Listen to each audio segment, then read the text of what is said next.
তো বিসমিল্লাহির রহমানির রহিম। আজকের ব্লগটা আমি শুরু করলাম সকাল আর কি 11টা বাজে গেছে। তো আমি এই যে বাদামগুলা ভেজে নিব। বাদামগুলো এই সিস্টেমে ভাজলে খুবই মজাদার, একদম বাংলাদেশে যে বাদাম ভাজা পাওয়া যায় না, সেম ওই রকমই লাগে। তো এরকম করে আমি বাদামটা ভেজে আমি চুকা ছাড়িয়ে আমি বয়মে রেখে দিব। এইভাবে রেখে দিলে খেতেও মজা লাগে, আর বাজারেরটা কিনে খেলে খেতে মজা লাগে না, হয় লবণাক্ত আর না হলে বেশি সল্ট দিয়ে রাখে, আর না হলে লবণ ছাড়া কেমন জানি লাগে। আর এটা একটা মিষ্টি মিষ্টি স্বাদ। তো বাদাম ভাজা হলে আমি বাদামের চুকাগুলো ফেলে নেব।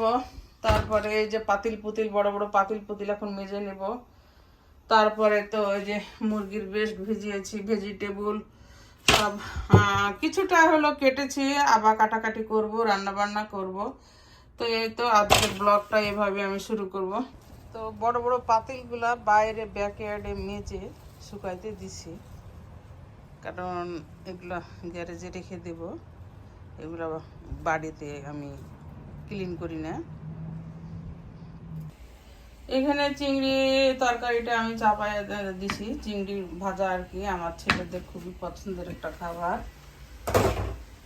আমার কিউট কিউট বাচ্চাদের। আর এখানে দিলাম ভেজিটেবলটা চাপায় দিছি। এই যে ফুলকো ফুলকো তেল পিঠা তৈরি করছি, খুবই সুন্দর হয়েছে মাশাআল্লাহ। তো তেল পিঠাটাও খুবই এডিট করা, এই যে অনেকগুলা করছি, টিস্যু দিয়ে দিছি জানে আর কি তেলটা শুষে নেয়। তো আসলে খুবই সুন্দর হয়েছে মাশাআল্লাহ।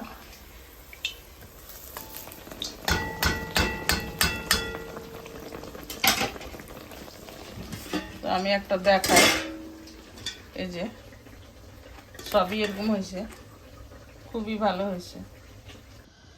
তো এই যে বাদামগুলো আমি ভেজে তো ভাজা হয়ে গেছে, এবং আমি ক্লিন করে নিয়েছি। চুকাগুলা আমি ব্যাকয়ার্ড থেকে ক্লিন করে নিয়ে আসছি। তো আসলে যারা আমরা আমেরিকা থেকে অনেক পরিশ্রম করি, একটু আর কি রেস্ট নাই। আর যেহেতু আমরা বাসায় একটু অর্গানিক ফুড খাই, সবই বাড়িতে করি, এই জন্য বেশি পরিশ্রম। এই তো তেল পিঠাগুলো হয়ে গেছে। তো এখানে আমি মুরগির ব্রেস্টগুলো ম্যারিনেট করে রেখে দিব, কারণ যখন তরকারি থাকবে না তাড়াতাড়ি যেন বের করে রান্না করতে পারি। যেহেতু আমরা অফিস করি, আসে আর কি তাড়াতাড়ি রান্না করা যাবে ইজিলি। বক্সের মধ্যে করে আর কি ডিপে রেখে দেব।